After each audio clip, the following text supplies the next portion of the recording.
το πολιτικό πλαίσιο των επόμενων ευρωεκλογών. Άρα ο Πρωθυπουργός, ας πούμε, το δυνατό χαρτί της Νέας Δημοκρατίας και η συσπήρωση. Όμως αυτή η πολύ μεγάλη διαφορά που είχαμε στις προηγούμενες εκλογές των 9 μονάδων φαίνεται από τις τελευταίες δημοσκοπήσεις ότι όχι μόνο έχει χαθεί για τη Νέα Δημοκρατία, αλλά έχει και αντιστραφεί. Γιατί οι δημοσκοπήσεις τώρα δείχνουν μια διαφορά στις τάξεις του 3, ίσως κάπου εκεί, και το Πασόκ να προηγείται. Και ποια είναι τα κυριότερα αίτια, κατά τη γνώμη σας? Είναι προφανές ότι μεταγγίζονται. Να σε διακόψω για να πούμε κάτι, επειδή αναφέρεστε στις δημοσκοπήσεις. Η Ελλάδα καταρχήν είναι η χώρα στην οποία δημοσιεύονται οι περισσότερες δημοσκοπήσεις από οποιαδήποτε άλλη χώρα. Κατά τη δική μου άποψη, η πιο άχρηστη ερώτηση και άνευ ουδεμιάς πολιτικής σημασίας είναι η ερώτηση περί της προδέσεως ψήφου όταν απέχουμε πολύ από τον χρόνο των εκλογών. Θα σας θυμίσω ότι το 2007 γίνανε οι εκλογές το Σεπτέμβριο και μετά από ένα μήνα, όπου υπήρχε νοπή καταγραφή της ψήφου σχεδόν 10 εκατομμύριων Ελλήνων. Μετά από λίγο καιρό δημοσιευτήκανε, ούτε μήνας δεν είχε περάσει, δημοσιευτήκανε έρευνες με πρόθεση ψήφου, οι οποίες δείχνανε άλλα νούμερα. Εντάξει, γιατί υπήρχε ισχνή πλειοψηφία κυβερνητική και γινόταν ένα θέμα. Ναι, αν είχε 162 έδρες ή 166 έδρες η Νέα Δημοκρατία, φαντάζομαι ότι δεν θα γινόταν αυτή η συζήτηση δημοσιογραφικά. Μα ακριβώς. Έρχεστε λοιπόν στα λόγια μου. Ότι οι δημοσκοπήσεις λοιπόν γίνεται για να τροφοδοτήσουν τα πάνελ, τα τηλεοπτικά πάνελ, τις ραδιοφωνικές συζητήσεις και το δημοσιογραφικό κουτσομπολιό. Στην πράξη, οι διαφορές δεν είναι ποτέ αυτές οι οποίες φαίνονται στις δημοσκοπήσεις ή μπορεί να είναι πρόσκαιρες. Πολλές φορές έχουμε δει ότι τα κυβερνώντα κόμματα για τον α ή β λόγο υπολείπονται στις δημοσκοπήσεις ή χάνουν σημαντικά από τα ποσοστά υποστήριξης τα οποία έχουν εξαιτίας της κυβερνητικής φθοράς, όπως λέγεται. Έτσι. Λοιπόν, αυτό δεν σημαίνει ότι η Νέα Δημοκρατία ως κυβέρνηση αλλά και ως κόμμα δεν υπέστη εξαιτίας όλης αυτής της φιλολογίας του τελευταίου ενός χρόνου, 1,5, κοντεύει να κλείσει περί σκανδάλων ή δίθεν σκανδάλων, δεν θέλω να μπω σε αυτή τη συζήτηση, που τις έχει δημιουργήσει. Όχι ακριβώς φιλολογία πάντως, γιατί δεν ήταν απλώς φιλολογία. Για να μην πω τον όρο φιλολογία. Γεγονότα υπήρξαν επίσης. Παρά είσαι ευγενής. Εδώ πέρα η Βουλή προχτές εκλήθη να ψηφίσει αν θα παραπέμψει ή δεν θα παραπέμψει με κακουργηματικές κατηγορίες πρώην Υπουργό. Τι λες τα δήθεν? Δεν υπάρχουν δήθεν. Το σκάνδαλο ήταν υπαρκτό. Δεν είναι υπαρκτό. Δεν απεδείχθη ως τέτοιο. Το αποδεικτικό υλικό, Γιάννη μου, δεν, όπως ομολόγησαν όλοι, δεν τεκμηριώνει, ή τουλάχιστον έτσι κατάλαβα εγώ από τις δημόσιες δηλώσεις τους, ότι το αποδεικτικό υλικό δεν ήταν ικανό για να αξιολογηθεί ως τέτοιο και να παρεμβηθεί. Ήταν πολιτικές οι αποφάσεις. Δεν μπορούμε καταρχάς να καταλογίζουμε εδώ αφενός μεν ποινικές ευθύνες, αλλά πολιτικές ευθύνες υπάρχουν ούτως ή άλλως και δεν είναι μόνο αυτή η περίπτωση. Του συνταγματικού νομοθέτη, ο οποίος θέλει τη Βουλή να λειτουργεί ως δικαστικό σώμα και όχι ως πολιτικό σώμα στη συγκεκριμένη διαδικασία.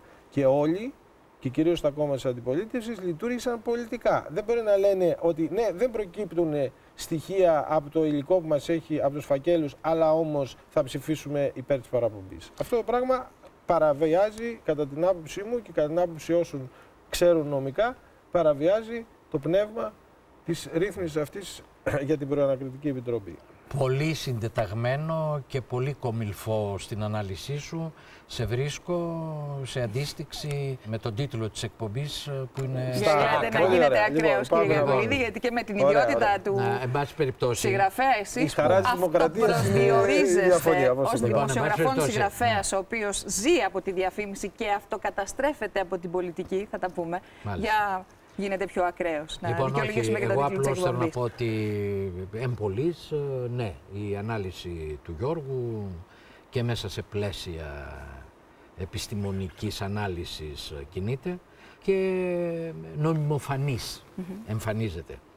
Παρά τα αυτά, και το λέω εν πλήρη σοβαρότητα, εγώ θεωρώ ότι κοντά σε όλα αυτά θα πρέπει να βάλουμε και το χούι του Έλληνα. Την επομένη των εκλογών, όποιο και αν είναι το αποτέλεσμα, ζητά την παραίτηση της καινούργιας κυβέρνησης, διότι είναι αντίθετη με την πλειοψηφία και με τη θέληση της πλειοψηφίας του ελληνικού λαού κτλ. Πολλό δε μάλλον όταν βρίσκει έδαφος η όποια αιτιολογία για ένα τέτοιο αίτημα να είναι αληθής.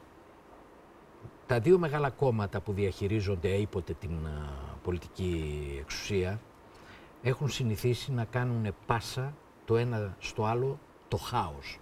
Λες και είναι μπάλα. Το ένα παραλαμβάνει ανέκαθεν χάος από το άλλο. Τούτο εδώ κάποια στιγμή πρέπει να σταματήσει.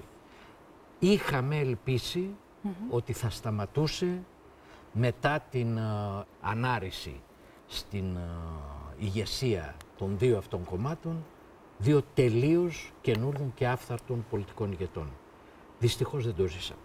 Γιατί κατά τη γνώμη σας δεν συνέβη αυτό, γιατί δεν τα καταφέραμε? Είναι το χούι που έλεγα, είναι η παθογένεια, είναι τα γονίδια μας τα πολιτικά. Και είναι και οι συγκυρίες βέβαια. Όχι μόνο, Γιάννη, μου θα με επιτρέψει να συμπληρώσω εδώ ότι πολλές φορές το παιχνίδι της πολιτικής επικυριαρχίας, της εύκολης πολιτικής επικυριαρχίας, σε οδηγεί στην αναζήτηση των ευκόλων διεξόδων. Και η εύκολη διέξοδος είναι να παίζεις αυτή την μπάλα του χάους, του παραλάβαμε χάος, τα προβλήματα, το ένα το άλλο και να μην κάνεις την ουσιαστική προσπάθεια η οποία χρειάζεται. Εσείς, κύριε Κακουλίδη, που προέρχεστε από το χώρο της αριστεράς, παραμένετε πολιτικός τέλεχος της αριστεράς, του συνασπισμού, του ΣΥΡΙΖΑ.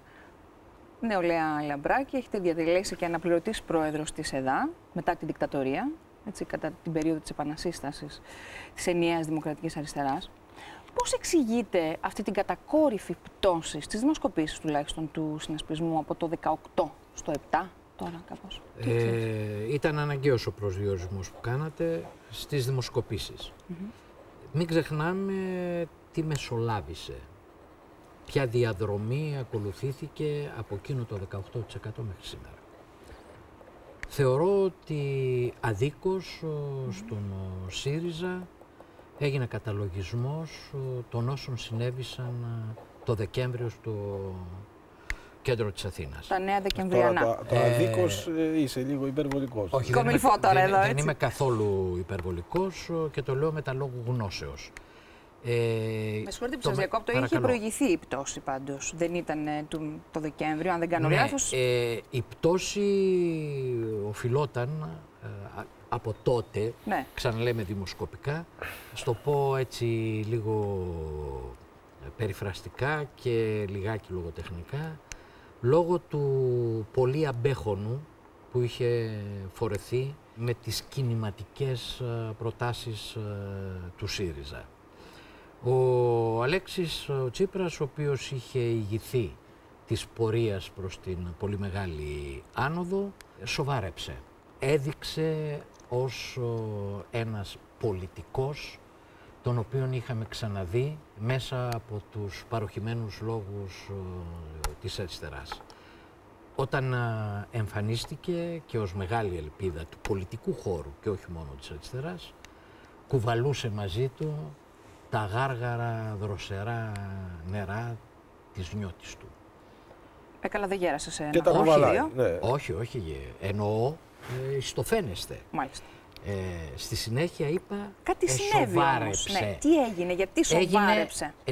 Έγινε περισσότερο αριστερός από ό,τι τον ανέμενε η αστική κοινωνία, η οποία τον περιέβαλε με ενθουσιασμό.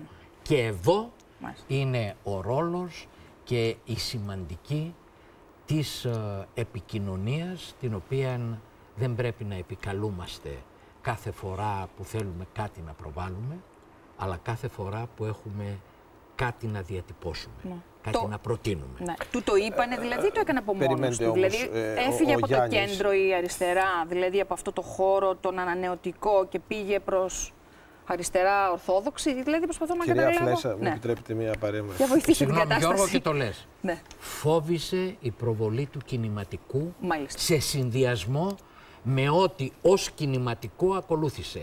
Ενώ δεν ήταν κινηματικό, ήταν φοβιστικό.